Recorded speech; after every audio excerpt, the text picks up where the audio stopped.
Halo, selamat siang para mahasiswa.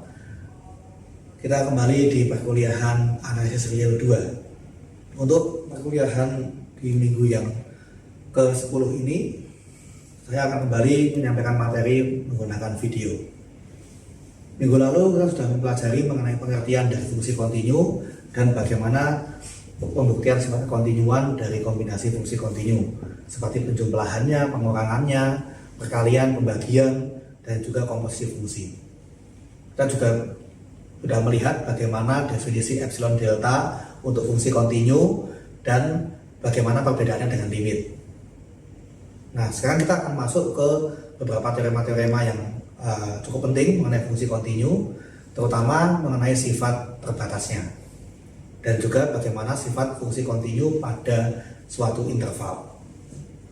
Nah, di sini mula-mula ya kita akan membatasi, ya kita akan berbicara fungsi kontinu pada interval, dan mula-mula kita akan membuktikan bahwa fungsi kontinu pada interval yang tertutup terbatas itu nanti dia juga akan terbatas. Nah, sebelumnya kita harus tahu dulu apa definisi dari fungsi terbatas. Jadi kalau saya punya fungsi f dengan domain a, tentunya a ini merupakan subset dari M, kemudian real, dengan nilainya juga real. Dia dikatakan terbatas pada domain A jika terdapat konstanta M yang positif, sedemikian hingga nilai mutlak dari fx tidak melebihi M. Ya, di sini terbatas berarti dia juga terbatas ke bawah dan ke atas, ya. Dia punya batas bawah, punya batas atas. Ya, kita bisa memilih, ya. Ya, tinggal mana yang bisa mengcover semuanya, ya. Jadi di sini kan ini sama artinya dengan fx letaknya di antara minus M dengan M, ya. Ya, kita bisa mencari lah, misalkan fx paling kecil misalkan berapa, min 10, paling besar 15, ya berarti M nya 15, dan begitu, ya. Dan ini berlaku untuk setiap x anggota A, ya. Misalkan kita ambil contoh yang mudah saja gitu, ya. Misalnya fungsi fx sama dengan super x dengan domainnya ini adalah bilangan real positif. Ini bukan merupakan fungsi yang terbatas, ya, karena Anda tahu kalau super x kalau menuju 0 dari kanan dia akan menuju tak hingga, dan ini interval terbuka, ya, jadi dari 0 sampai tak hingga. Ya, tentunya kalau misalkan Anda mengambil x nya misalkan 1/10, ya nilai fx jadi 10. Anda mengambil 1/100, fx jadi 100. Anda mengambil x nya 1/1000, fx jadi 1000, dan seterusnya. Dia tidak akan terbatas, ya. Jadi ini bukan fungsi yang terbatas, ya, tidak terbatas pada domain 0 sampai tak hingga. Tapi kalau seandainya kita batasi, misalkan fx sama dengan super x juga, tetapi domainnya ini adalah misalkan ya antara 1 sampai 10. Ya, kalau terbatas seperti ini, tentu saja dia akan menjadi fungsi yang terbatas, ya. Karena super x nya dari 0 sampai 10 itu berarti paling tinggi ya 1, paling rendah 1/10, ya. Jadi ini dia terbatas, ya. Dia terbatas pada domain 1 sampai 10 karena nilai dari fx di sini, ya dia akan lebih dari sama dengan 1/10 dan ya akan melebihi 1. Nah, jadi konteks terbatas ini juga tergantung pada domainnya apa, ya. Makanya terbatas pada himpunan A, berarti untuk domainnya itu dia terbatas. Tapi kalau domain yang lain belum tentu terbatas. Yang lain misalkan fungsi konstan ya itu terbatas ya, karena dia cuma punya satu nilai. Lalu misalkan kalau fungsi linear ya, fungsi misalkan fx sama dengan 2x, kalau domainnya real dia nggak terbatas.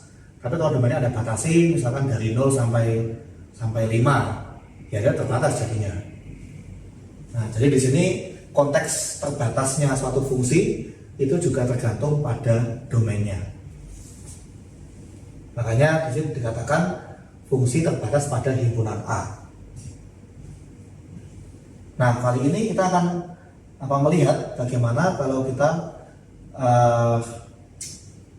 punya suatu fungsi kontinu pada interval tertutup terbatas.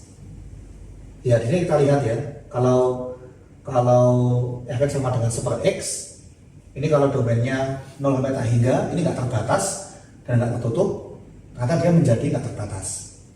Tapi kalau ini domainnya saya ganti tertutup, nggak apa-apa ya, saya ganti tertutup juga bisa, masih berlaku. Kalau domainnya saya ganti dengan interval tertutup terbatas 1 sampai 10, dia menjadi fungsi yang terbatas.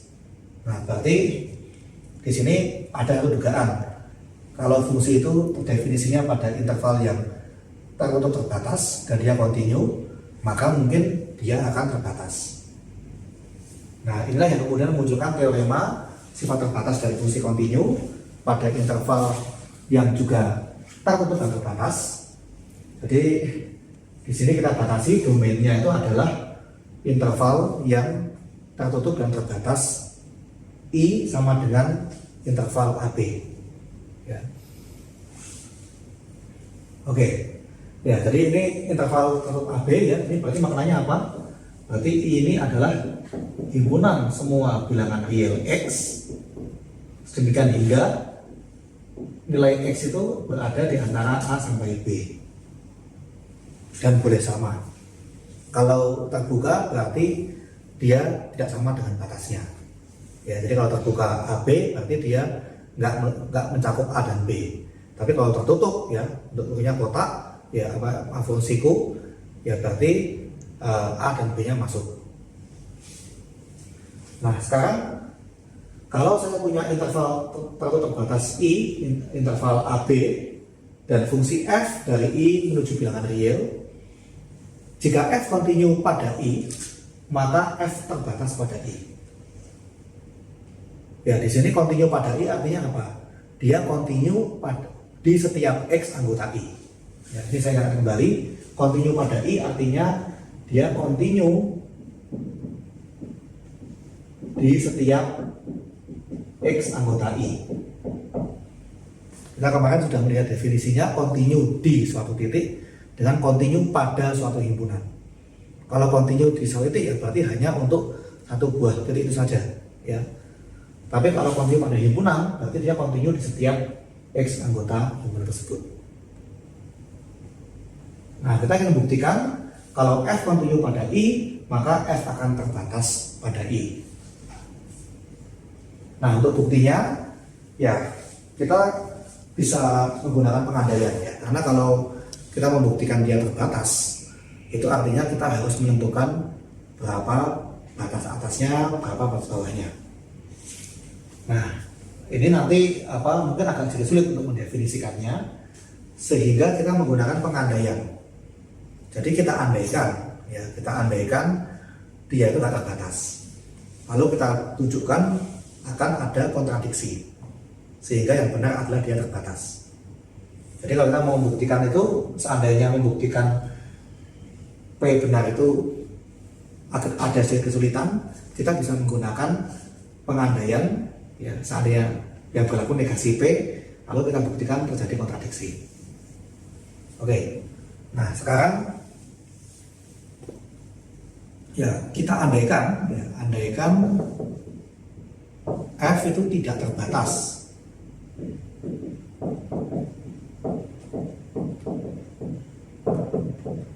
Pada I.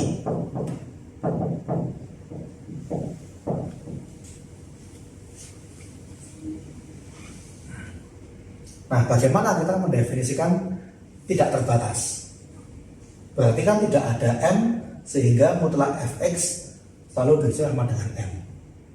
Nah, berarti gimana? Kalau kita balik, berarti untuk setiap M, kita bisa menemukan suatu X sehingga Fx lebih dari M.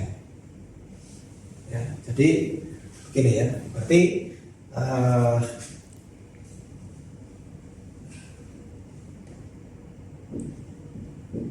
untuk setiap M yang positif, ya akan ada ya, terdapat ya, mungkin terdapat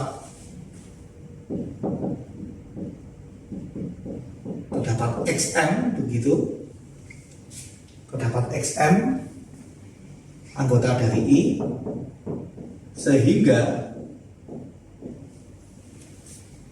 F dari XM mutlaknya akan lebih dari M. Jadi kalau misalkan saya mengambil M-nya 100, saya bisa menemukan X100 yang nilai fungsinya lebih dari 100 mutlaknya. Saya ambil M-nya 1000, saya juga bisa menemukan X yang nilai fungsinya lebih dari 1000. Saya mau ngambil 1 juta, juga saya bisa menemukan X sehingga nilai dari mutlak Fx lebih dari 1 juta. Sehingga itu artinya nggak terbatas kan. Saya mau mengambil M berapapun pasti ada yang melebihi itu. Oke. Nah, kemudian di sini kita bisa membentuk barisan. Jadi ya, dibentuk barisan sebagai berikut.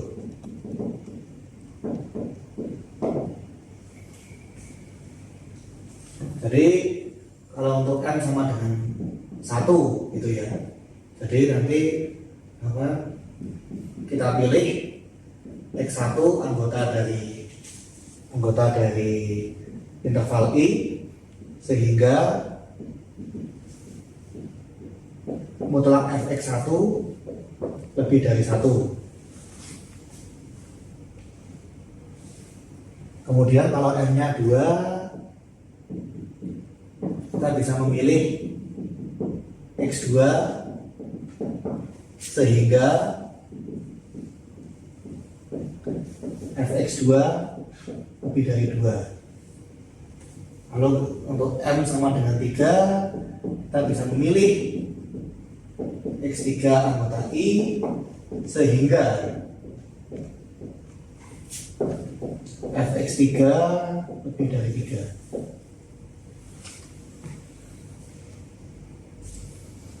Dan seterusnya. Itu kalau dia tidak terbatas. Nah, jadi di sini kita peroleh barisan XN yang merupakan subset dari I. Ya. Jadi di sini kan dipilih X1, X2 dan seterusnya setelah anggota I. Berarti kita punya barisan XN yang merupakan himpunan bagian dari I. Nah, ya karena XN anggota I untuk setiap bilangan asli N, maka Xn pasti akan berada di antara A dan B, karena dia merupakan interval yang tertutup dan terbatas. Ya, dia anggota dari I, berarti kan anggota dari interval AB. Berarti dia pasti terbatas, dia lebih dari sama dengan A, tapi lebih kecil sama dengan B. Ya, ini untuk setiap bilangan asli N.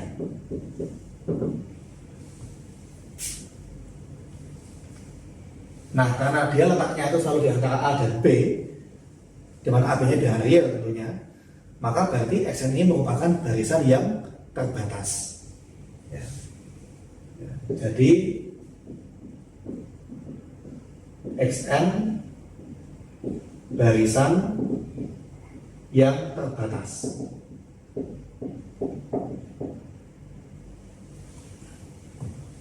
Nah, kita ingat kembali, kalau barisan itu konvergen, maka dia terbatas.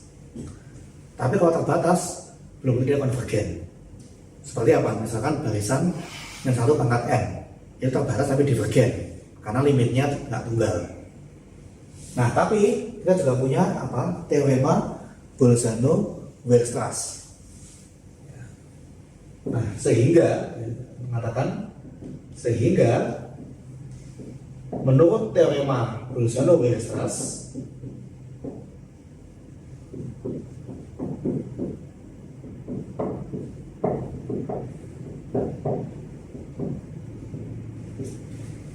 kita bisa mendapatkan barisan bagian dari Xn yang konvergen. Ya. Terdapat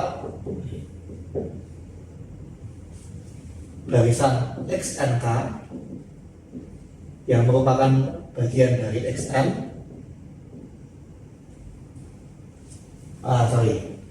Dapat XNK suatu barisan bagian dari Xn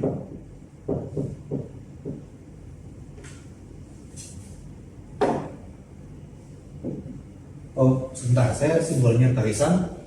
Maaf, ini harusnya saya pakai turunnya bulat ya. Maaf, ini harusnya punya bulat.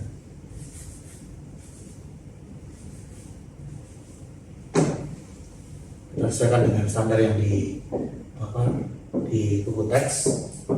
Ya, kita bisa mengambil barisan bagian XNK, barisan bagian dari Xn yang konvergen.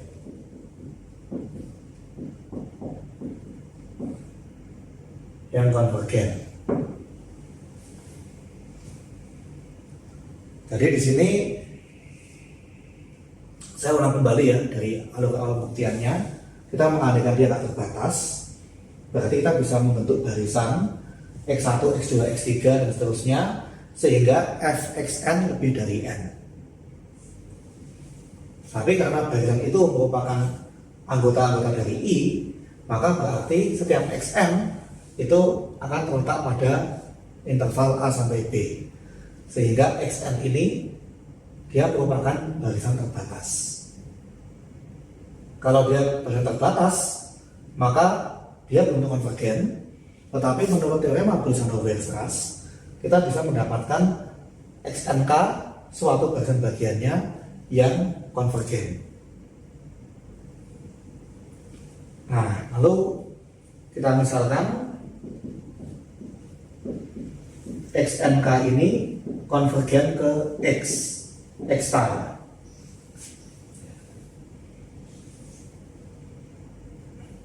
Ya, tentunya kalau semua XNK ini terletak pada interval AB, maka pasti limitnya juga akan terletak pada interval AB. Jadi kalau misalkan suatu barisan itu nilainya di antara 0 dan 1, ya limitnya pasti ya di antara 0 dan 1. Ya nggak mungkin keluar dari situ, ya.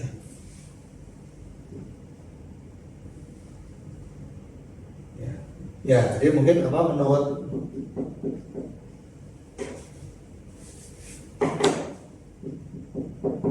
sifat limit barisan,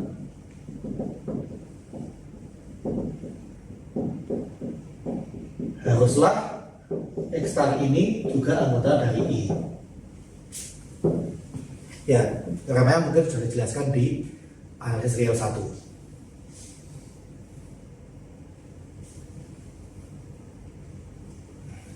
Nah, oke, kita sudah punya barisan bagian yang konvergen ke suatu nilai pada interval I.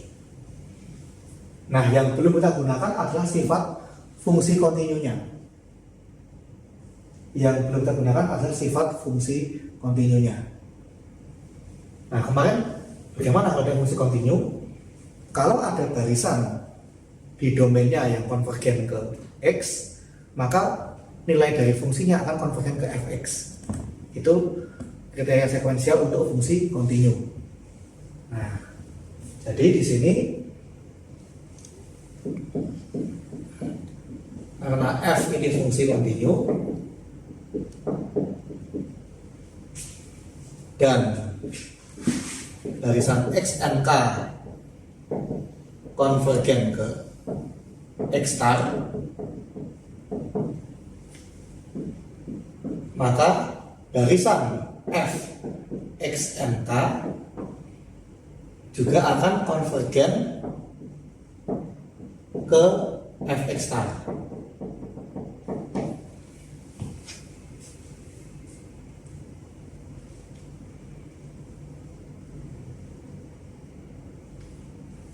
Nah, akibatnya apa? Ini merupakan barisan bilangan-bilangan real yang konvergen ke suatu nilai Fx star. Nah, jadi karena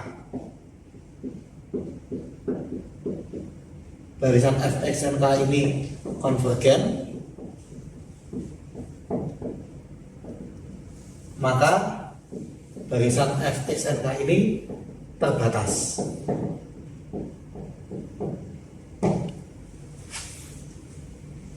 Dengan NK itu juga akan menuju tak hingga. Nah, tentunya ini akan kontradiksi dengan pengandaian kita bahwa F itu nggak terbatas. Ya. Nah, jadi ini akan kontradiksi ya. Jadi ini akan kontradiksi dengan barisan Fxn ini terbatas. Tak terbatas dengan pengandaian ya. Dengan pengandaian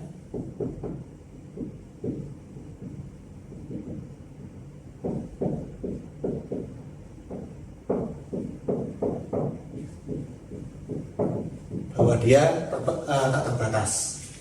Nah, saya cari lagi.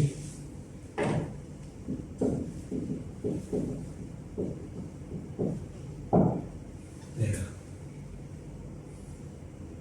Karena walaupun ini hanya barisan bagiannya, tapi ini kan barisan bagian yang juga sama-sama menuju tak hingga.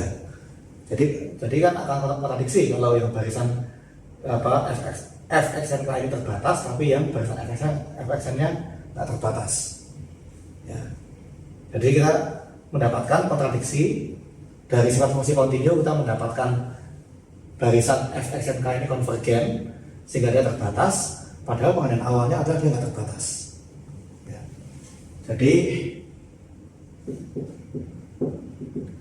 Jadi haruslah fungsi f terbatas pada i. Jadi ini bukti bahwa fungsi kontinu pada interval tertutup terbatas itu juga akan menjadi fungsi yang terbatas. Kita membuktikannya dengan menggunakan ya pengandaian ya, menggunakan reductio ad absurdum. Setelah ini kita akan melanjutkan ke teorema maksimum minimum. Jadi bahwa suatu fungsi kontinu pasti mencapai maksimum dan minimum pada suatu interval tertutup terbatas.